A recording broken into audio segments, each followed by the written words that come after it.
From Chicago's Can TV, a look at the week's events is reported in the newspapers, in the blogs and online, and on radio and TV. This is Chicago Newsroom.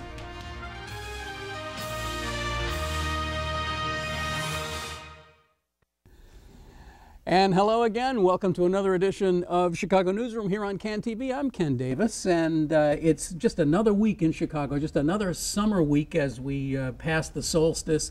And the treasurer of Cook County tells us that each and every household in the city of Chicago, in the county of Cook, now owes $63,525.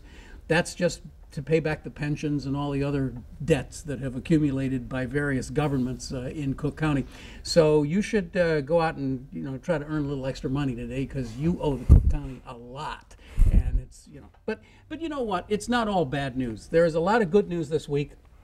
If you are if you're a Chicago Public Schools high-level employee, you can probably get a nice raise. Those guys are getting raises. And if you live in Winnetka, maybe Mr. Brizard will let you live there too. So there's good news on that front.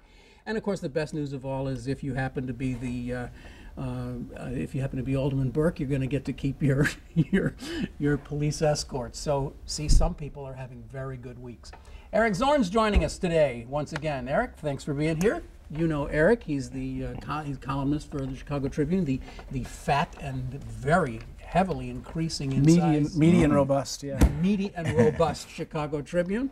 We have the assistant digital editor of Chicago Magazine with us, Whet Moser, today. And I finally got you on the show. I'm glad to have you here. Oh, thanks for having me. Whet has been an observer of all things digital in Chicago for a very long time, and a kind of an online expert. And I'm just really happy to have you on the show. And also, of course, our old friend Salim Muwakkil joining us from WVON Radio and In These Times. Yes, sir. So we kind of brought the brain trust to the table today to sort of kick things around and just see what we can come up with.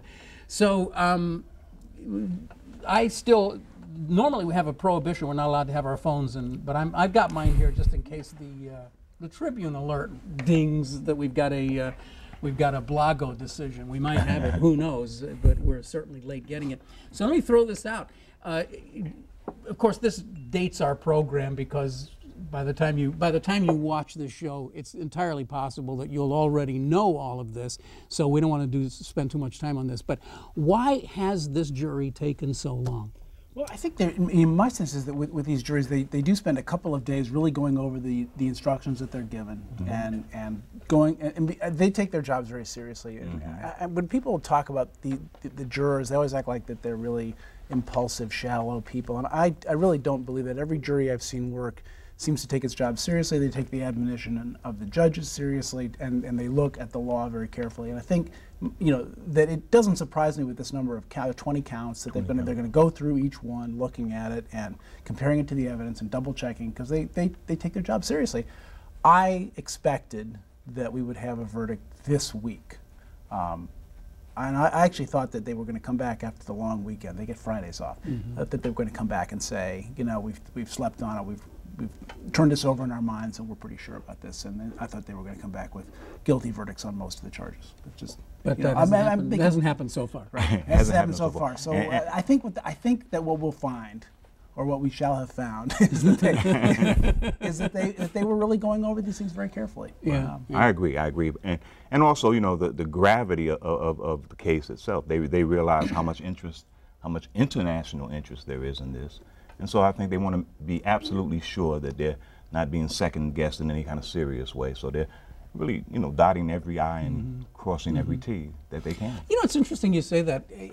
I was actually gone from the show here for a couple of weeks because I caught a jury trial, and it was a medical malpractice thing, and that's not terribly interesting at this point. But the thing that really struck me was there I was in this jury room with 13 random people from all over Cook County, some as far away as Buffalo Grove, and from all over Chicago.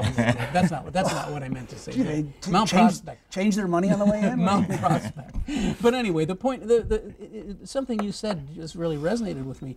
We had a case where at the end of the case, we all walked into the room and we were all in pretty much agreement with what the verdict would be. But we spent 2.5 hours deliberating because we went through all of that. We went through everything time and time again to make absolutely sure that we were being fair. And you know, it's kind of not what you think goes on in a jury room, but there is something serious, and you're called to a higher level, I think. Yeah, and people are saying, well, gee, did Blagojevich's campaign, his publicity campaign, you know, where he goes out and goes on WLS radio every week, did that influence jurors?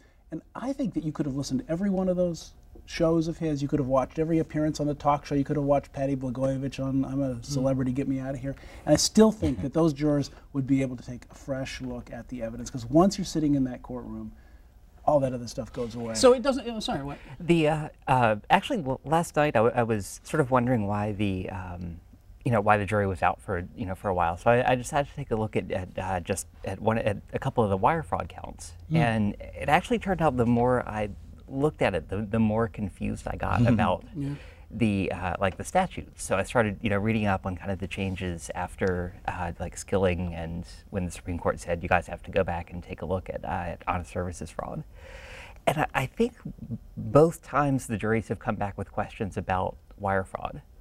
So I can't help but wonder if, I mean, there are a lot of charges. Some of them are in kind of areas of the law where there's a lot of things have been kind of shifting in the past couple of years.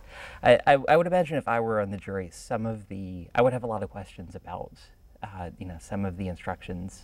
What is the specificity? And of course, it seems to be really typical for the judge to tell the jury when they have questions, go back and read it over yourself. I'm not going to help you here. Right. There's this jurors like, we're not going to help you anymore, and I think that frustrates them. I'm just a little scared that people are tuning in the show and they're saying, "Oh God, they're talking about that." And we've had the verdict for 2 days now, so let's move on to other things. We don't know what's going to happen with that, but let's talk about some other things.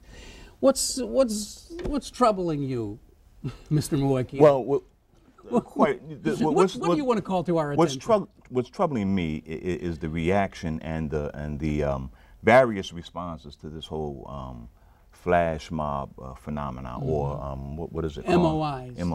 Multiple offender or incidents. aggregation crimes, or whatever. Right.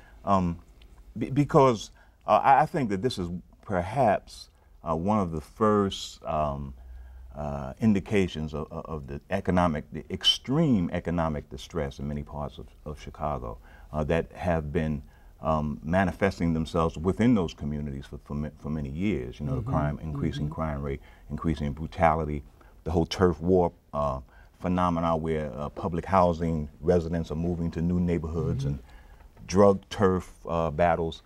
Those incidents are those were the initial explosions of this increasing economic distress. But I fear that that a lot of these young people are beginning to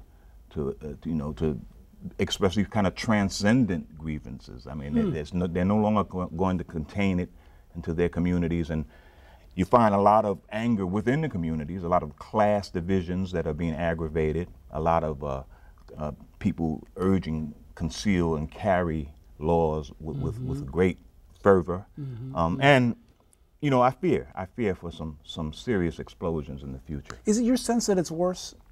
Yeah. I can't really tell. Whet did a really nice rundown on the 312 blog at Chicago Magazine of, you're looking back through the news files, and you can find incidents of whatever you'd call multiple offender institutes or mob actions going all the way back. It's like a summertime tradition in this area. And was it your sense that we have something new here, either of you?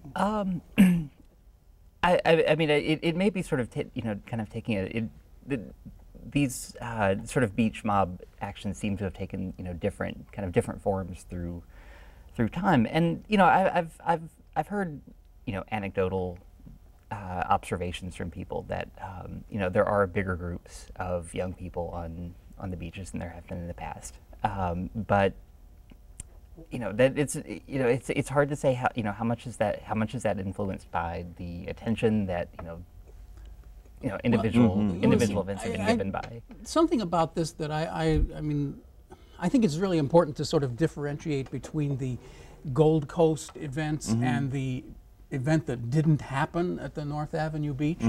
I'm a guy who likes to walk the lakefront a lot, and I've been doing it virtually all my life. And the last couple of days, as recently as Monday, I was walking along North Avenue Beach for my usual stroll. I picture the metal detector in your hand. Yeah, right. Yeah. Well, that's next. That's coming along.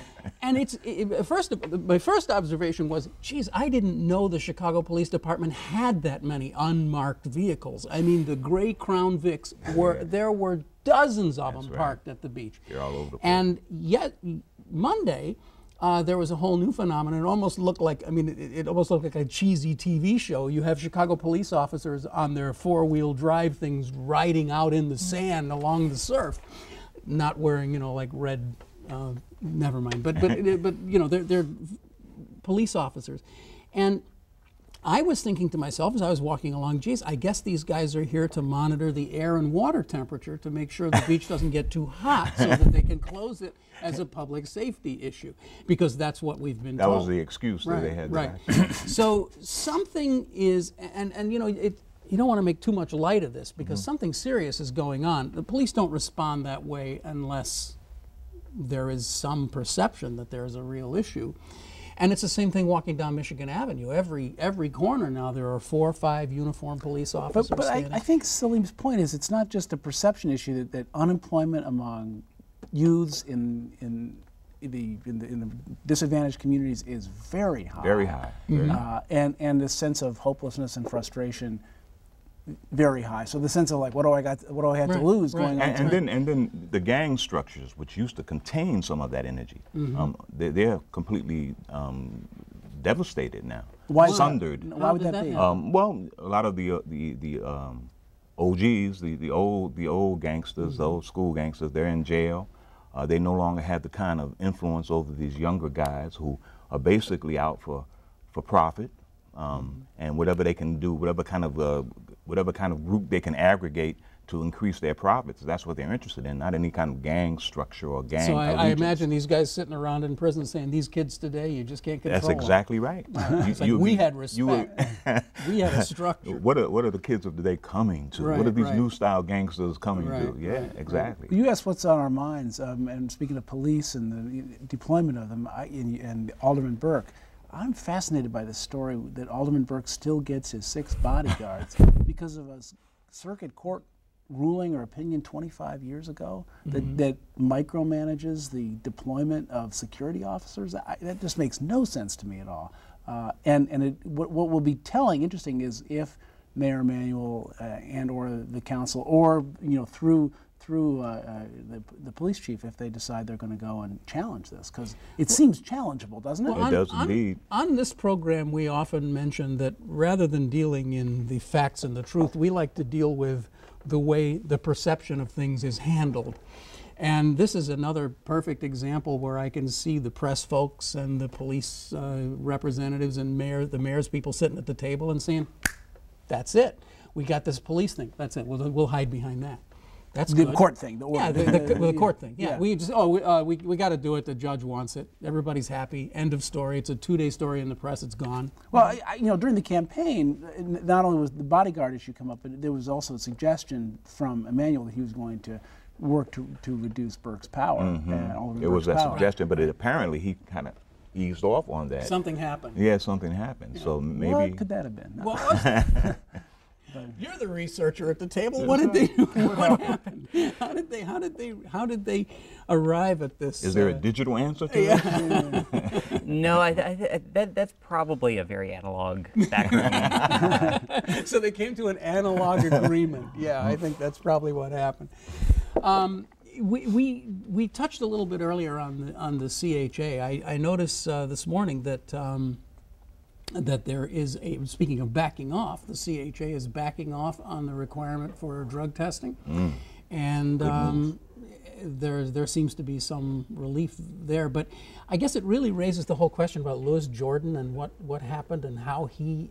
Do you have any insight into what happened to him? He just sort of like went supernova and was gone. Exactly. I think just some questionable expenditures on the credit card docket made him, easily expendable. Now, Salim, you and I have been around this town a while. The expenditures on his credit card were for, gifts for people who did nice things and stuff like. I mean, hardly the stuff that ends. There's some scuttlebutt within the CHA that he was a bit too forthcoming. He had a lot of. Well, I'll stay away from that. It's only rumor. It's only rumor, and rather than put that into the universe, I'll beg off. But can you put that into a cleaner version? I mean, there was a perception that he was too what? And who perceived him that way? The residents? I mean, I'm not trying to embarrass you, but I really want to understand this. Well, let me put it to you this way. Okay? My perception, which is entirely from the press and reading journalists, was that he was a pretty effective leader, that he had a pretty good background in public housing before he came here, and that he really was, to just be blunt about it, it seemed like he was doing a pretty good job. And then a new mayor comes in, and a new mayor wants to go in a different direction, and oh, look at this, there's some credit card receipts. Oh, this is embarrassing, you have to go. Okay, I mean, this is not Phil Pagano at Metra here. We're talking about something a little smaller. So the question that remains on the table is, what was it? What was it about him that made him undesirable to the new administration, if in fact that's what it was? I don't know, Ken. Okay, all right. I'm begging off on this particular. I don't. Well, but I will say that the drug, the decision to forego this drug testing thing, I think is a general atmosphere out here that is becoming increasingly skeptical of the whole drug war logic. For example, Tony Preckwinkle was involved in an anti-drug war rally last Friday, and that's an unusual phenomenon for the president of the Cook County Board to demonstrate her displeasure with this drug war. And I think there's an increasing agreement that it has been more damaging than it has been beneficial. Well, it seems to me there's sort of two things here going on. One, the drug war, as I see it, the failure of the drug war is how we devote so many police resources and so many prison resources to locking people up and making them unproductive members of society. Just and there's that, but there's also this another thing of the drug war, which is discouraging drug use. Even you might even call the new warning labels on cigarette packs part of the drug war, that you want to discourage that use. And I couldn't tell. I didn't know how where to categorize this proposal in CHA. The other thing I don't know is, how did residents of CHA feel about this? Were they, because I was reading anecdotal interviews with people, and I suppose that's probably all you get on talk radio also, but the sense that there were people who were saying, yeah, let's get these drug addicts out of public housing. There's strong sentiment in that direction, indeed. But your feeling is more of a civil libertarian position? Yeah, and I think that the larger, there are more people who are against the regulation than for it. Because it is an encroachment on many of their, they feel an encroachment on their liberties. Well, the other aspect to this story is, again, I'm going only on what I read in the paper this morning, but apparently they're also backing off on the, what do you call it, the innocence clause, that if you are the lessor of a unit in Chicago Housing Authority, and then your nephew is arrested on drug charges, you can lose your lease. And that apparently they're backing away from that. They're reconsidering that. Yeah. That is in effect in many places. They're reconsidering that particular regulation. Yeah, and that's a good thing, you think? I think so. Yes, absolutely. I mean, for one thing, there's another logic at work as well. There are absolutely no commercial activity in many of these communities. The only way that people earn money is through the underground economy, and so they feel that not only are you cutting them out of the legal economy, but now the underground economy is being undermined as well. It's a perverse logic, but it's a logic that is absolutely in effect. And we're talking about. I saw the latest numbers the other day that African-American teenagers, unemployment is 86%. That's what we're talking about, and that, of course, that circles back to the conversation we were having before about the mobs and so on. So It's a desperate situation. I don't think we realize how desperate it is, and one of the things that these mobs, I think, indicate is that we need to pay more attention to it. Mm-hmm. In what way? I think begin to realize that there are costs to lessening public services. Mm-hmm. There are costs to be paid. Good point. So we're thinking in terms of profit and loss financially primarily, but there are tremendous costs to be paid socially. That we had a very sharp exchange at this table a couple of weeks ago with Chris Roebling, who advocates the reduction of government services, and I think I hope I did a decent job of pointing out to him that I'm not convinced that the private sector can or will provide any of these services, and that's why we have government services, to try to fill in those huge gaps in health, transportation, you name it. So I don't know. Well, did I cut you off? No, I'm just saying the jobs issue is something that I mean, there's such a correlation between high unemployment rates and these crime rates that it's something that government. But your newspaper today, Eric, has an interesting story on. It's going to be hard to find because it's so big. Yeah, I know. I got to work my way through this huge newspaper. See, that's the other thing about your newspaper. I have a different edition that up on the north side than down here. Anyway, the point is that David Hammond wrote a very interesting piece in the Trib today about digital devices that are now beginning to find their way into restaurants, in mid-level restaurants, where you just walk in, sit down at the table, you have like a sort of an iPad device, you pick through the thing you want, hit da-da-da-da-da, it wirelessly charges your account, and then some poor mope brings the food to your table. But there is no human interaction anymore. There's no waiter or waitress involved. So there's another whole category of people like bank clerks and everything else that we're going to no longer need. And I don't know, I have mentioned this before, but the wisest man I ever met in my entire life was my 8th grade teacher, and this would have been in 1960 or something. And he leaned back on his chair and he'd say, you kids have a real problem because you will be the first generation in the history of this planet who will be displaced by machines. Machines will be replacing you and you won't have jobs, and I don't know what you're going to do. And then we moved on to... Yeah, I think, but isn't that what they always say when new technology comes along? Like, oh, the FM radio is going to kill the turntable, I mean, yeah, always... but it's different, Eric. Come on, it's got to be different. I mean, do you use bank tellers? ATMs, for but what about like self-checkout? Do you do that? Occasionally, I do. But I think that the idea is that yeah, there are certain technologies that put we don't have people making horseshoes anymore, but that these advancements lead to other industrial developments, right? I mean, you can't say, well, we're not going to do that because we want to save jobs. I mean, I just don't think that ever works. You can't say we're going to hold back the tide of technology. I mean, well, no, you can't.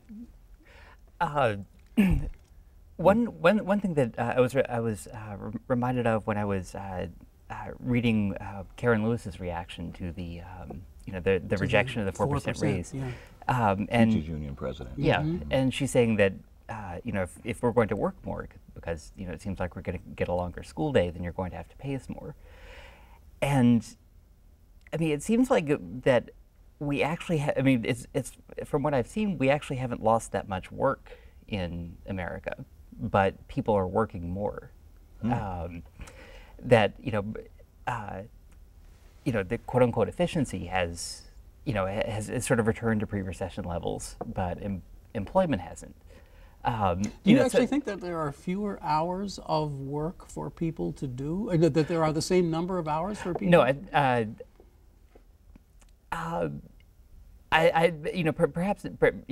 perhaps it's not a zero-sum game, but I think that's an underrated aspect of the of the employment situation. Of people, I mean, you've written about journalism and brilliantly, I might say, in which you say, you know, it's like some of the best journalists of our time are now working for free, blogging for HuffPo or whatever it is. So, you know, the total value of what we're doing is going down. Well, and the thing that we are asked to do now, I mean, that we're supposed to be active on Twitter and Facebook, and I've got my blog and I write my column. And, you know, I don't see how you do it. In the old days, it was just, you know, you wrote your column and you went home. You know, you wrote your story, you went home, and now there's this expectation of more, and this is all technology based. On the other hand, you know, there are a lot of jobs in Tribune Tower. Whet's probably being one of them, certainly that have been created by the you know, the opportunities that we have to make money, we hope, on the internet. So you know, I as much as this iPad waitress or waiter thing is a little freaky, it does seem like maybe that will make the restaurant industry more profitable. There'll be more people working in other parts of it. I don't know. It's like you just. Yeah, I'm with Eric. My confidence and my hope is with the way we respond to these technological changes in a way that maintains our economic vitality. However, I'm with you in the fact that maybe we've reached that point of diminishing returns. Maybe we can't increase employment with these continuing increases in technology. I think we need to reconsider this notion of work, of how we relate to work. I think we need a real big ideas program on your show, Ken, to talk about those kinds of issues. And isn't a bigger problem not the technology, but the fact that so much is being outsourced to China and other places, that our manufacturing is going there, that it's not that we have. But this is another one of my pet peeves, is when I hear, you know, the administration, any politician saying, you know, I am going to create jobs. It's like, oh, really? You're going to buy me a plane ticket to China? I mean, something very fundamental changed on this planet about 30 years ago, which is that, well, some people say it was the invention of the container, but, you know, we'll have to do that in another show.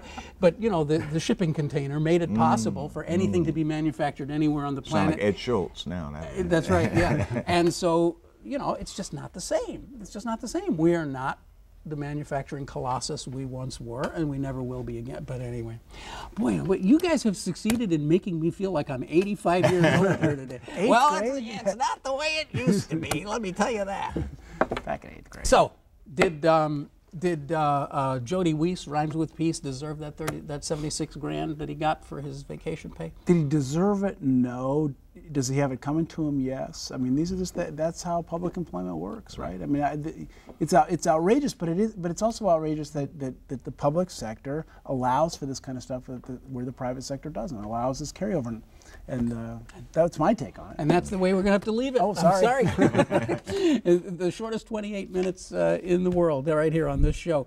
Whet Moser from Chicago Magazine, thanks so much for being with us. Salim Muwakkil, WVON. You can hear him on Saturday nights on 1690 AM and also in these times. And Eric Zorn is all over the place, blogging, tweeting, everything.